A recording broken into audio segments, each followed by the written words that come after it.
Today again we will practice our 10 daily spoken sentences.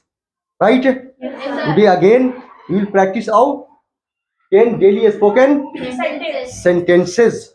Right? Yes, sir. Are you ready for? Yes, sir. Yes. With proper body language and with proper tone. Right? Yes, sir. Okay, let's start. First is it hurts our sentiments. It hurts our sentiments. It hurts our sentiments. It hurts our sentiments. It hurts our sentiments. It hurts our sentiments. क्या मतलब हुआ इसका? इससे हमारे जज्बात को ठेस पहुंचती है. इससे हमारे जज्बात को ठेस पहुंचती है.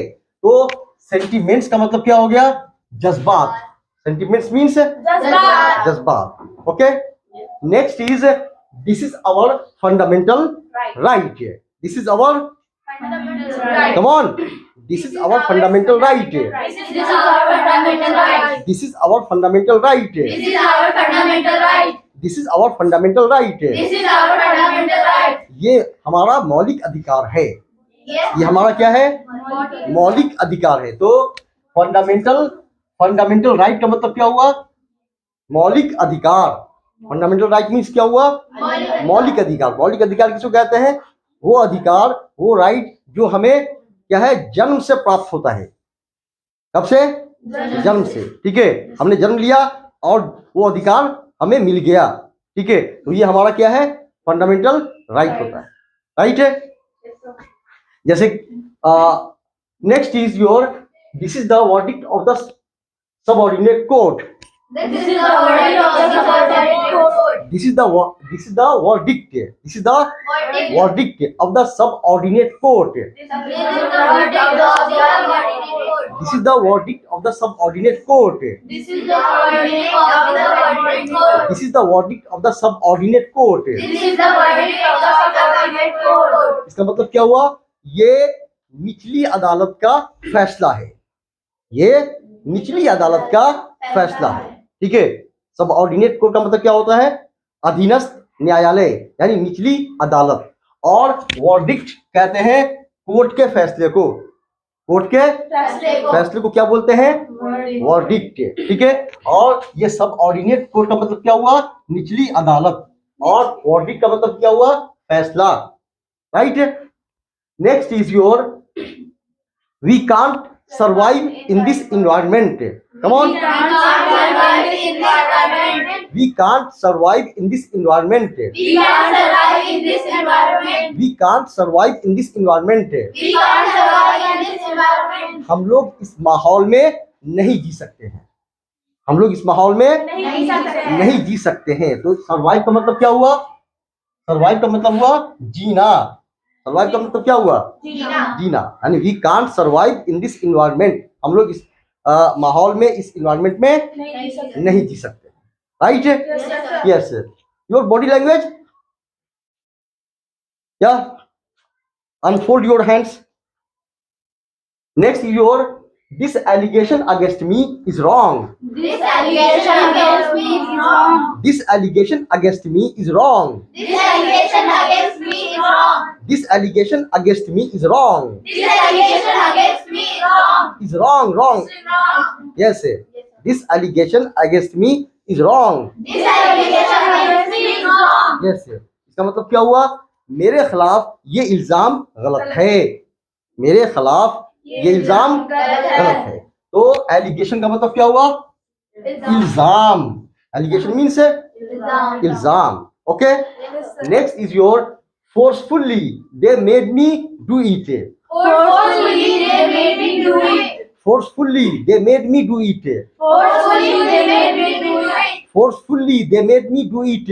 Forcefully they made me do it. Yes. इसका मतलब क्या हुआ? उन लोगों ने हम लोगों से जबरदस्ती ऐसा करवाया. उन लोगों ने हम लोगों से जबरदस्ती ऐसा करवाया. तो फोर्सफुली का मतलब क्या हुआ? जबरदस्ती. जबरदस्ती. फोर्सफुली. जिसको हाई हैंडेडली भी बोलते हैं. क्या बोलते हैं? हाई हैंडेडली भी बोलते हैं. ओके. अब फोर्सफुली भी बोलते हैं. बलपूर्वक. ठीक है. जबरदस्ती, ताकत के बल पर. इसको क्या बोलेंगे? फोर्सफुली. राइट. यस. नेक्स्ट है he had a narrow escape. He had a narrow he had a narrow escape, He had a narrow escape. he had a narrow escape. He had a narrow escape. इसका मतलब क्या हुआ? वो बाल बाल बच गया। वो बाल बच गया। तो क्या हुआ? बाल बाल गया। बच गया। तो क्या पता चला कि नैरो एस्केप का मतलब क्या होता है? बाल बाल बच जाना। बाल बाल बच जाना को क्या बोलते हैं? Narrow escape, right? Yes, sir. Yes. Next is this is an actionable act.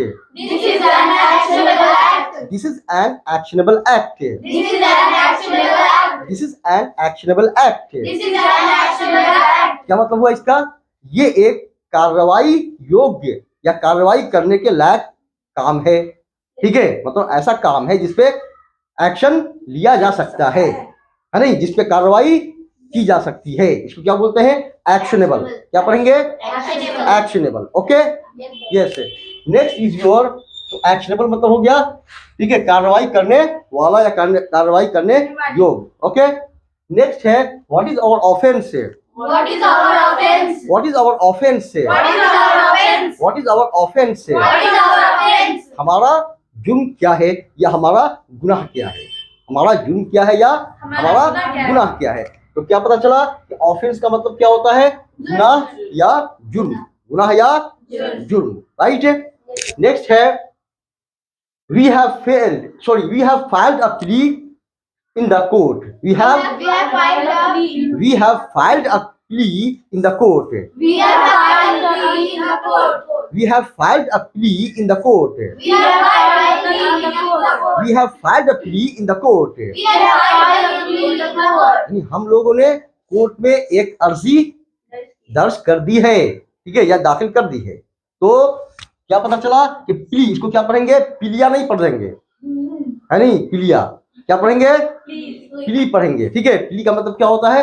अर्जी, दरख्वास्त, यानी वो दरख्वास्त जो अदालत में डाला जाता है उसको प्ली कहते हैं। ऐसा नहीं कि आप स्कूल कॉलेज में जो दरख्वास्त डाला जाता है उसको प्ली कह दीजिएगा, ऐसा नहीं है, ठीक है। वो दरख्वास्त, वो रिक्वेस्ट, वो एप्लीकेशन जो कोर्ट में डाली जाती है वो क्या कहलाती है? प्ली कहलाती है। क्लियर? Yes, sir. हाँ, Yes, sir. तो you should practice these sentences At home, right ना? Yes, sir. Yes. Okay, note down this.